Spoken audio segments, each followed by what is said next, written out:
ahead on DC News Now at 5. A D.C. police officer is on leave after an alleged DUI crash in Virginia. What court documents say he did in the moments after his arrest.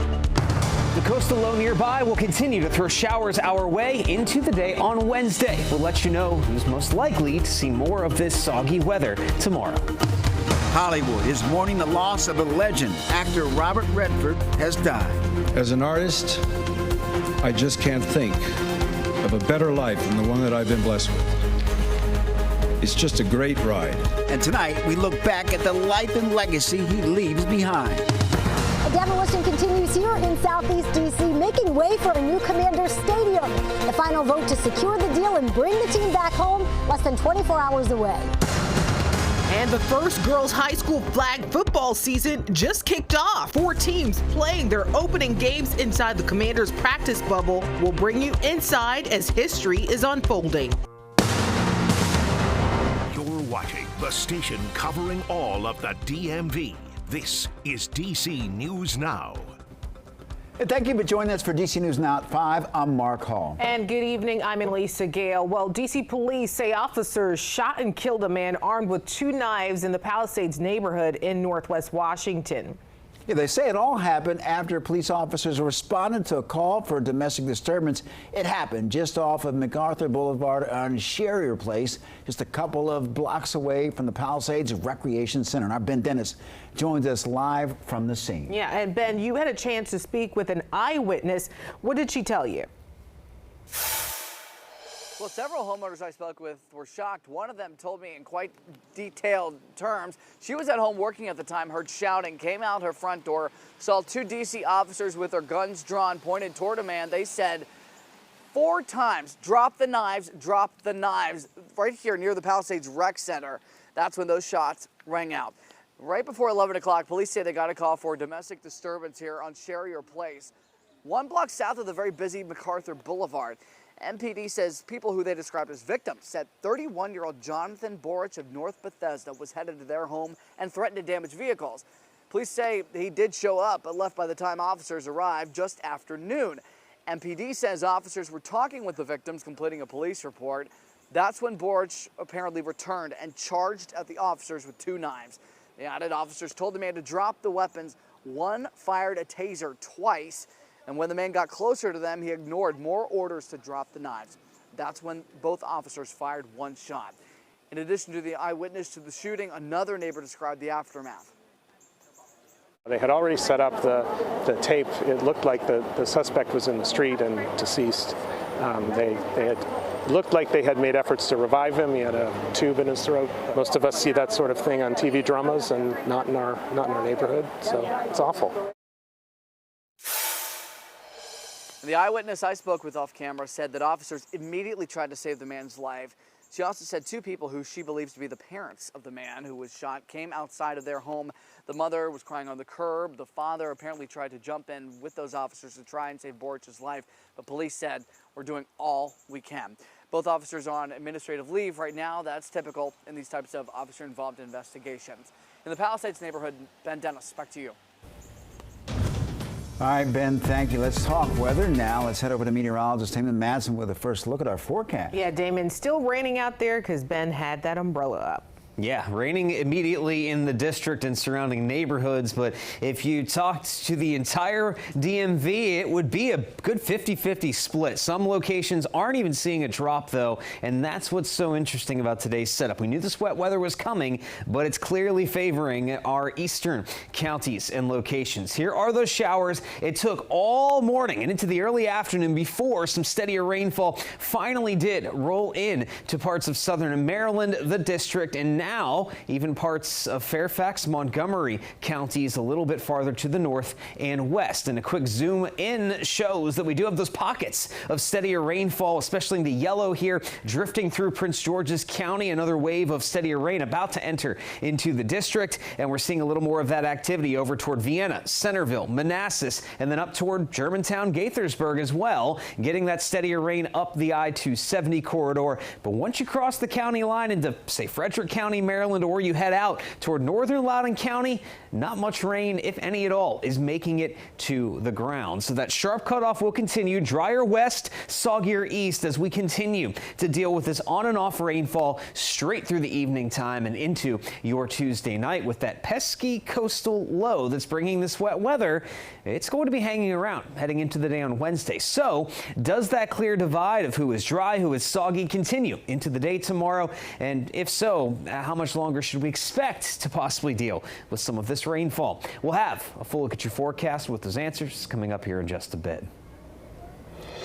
All right, Damon, thank you. The U.S. Department of Education says that Loudoun County Public Schools broke federal law discriminating against male students, and investigators found the district didn't properly look into sexual harassment claims in a boys' locker room and even retaliated against the students who spoke up. Now the school district has 10 days to fix it, including lifting suspensions, apologizing to families, and training staff to follow Title IX.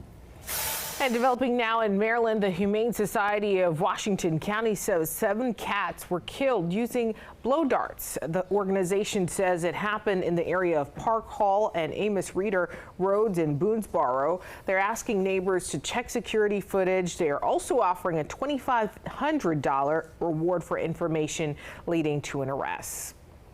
Well, new tonight, a D.C. man has been sentenced for orchestrating a scheme to smuggle weapons, drugs, and cell phones into the D.C. jail while he was awaiting trial. 33-year-old Darius Robertson was sentenced to 46 months. Robinson pleaded guilty this year for beating his cousin to death in 2021.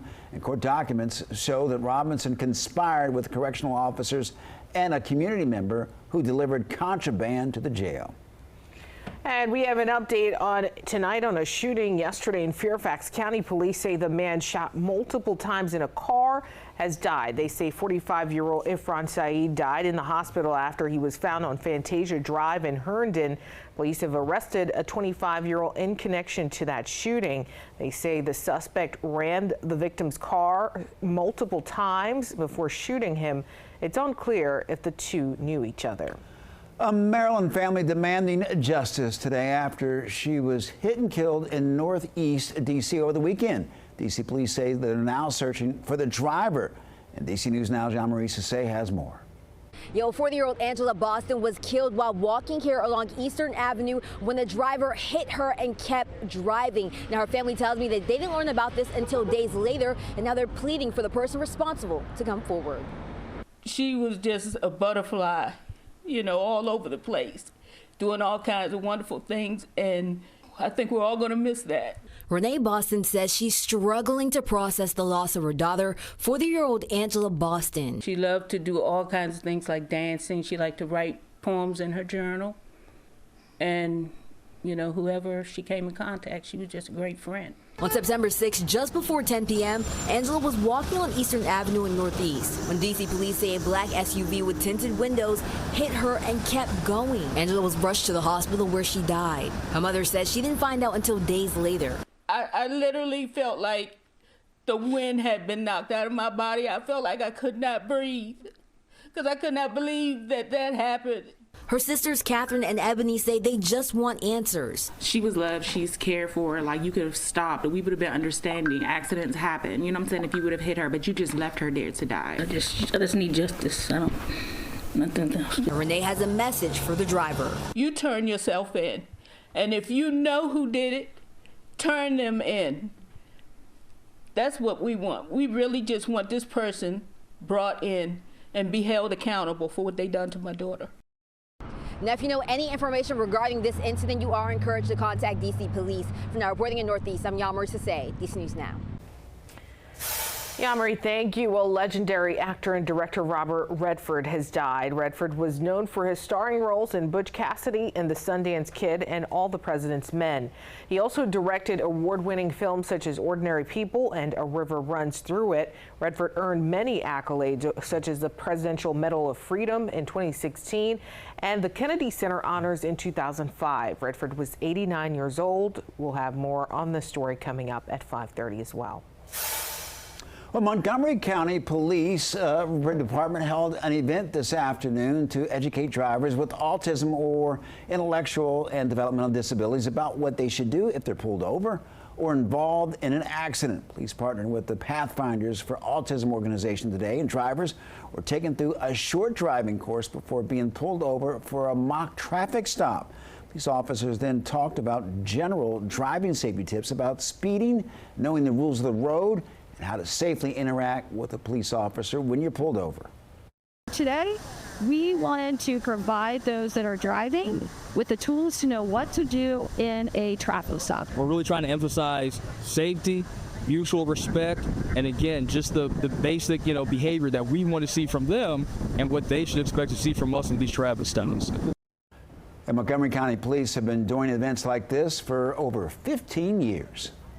Well, it will be back to the practice field tomorrow for the Washington Commanders, as they have now gained some new fans, more fans. Players were greeted with applause this morning at Alexandria's Mount Vernon Community School for its Hispanic Heritage Program.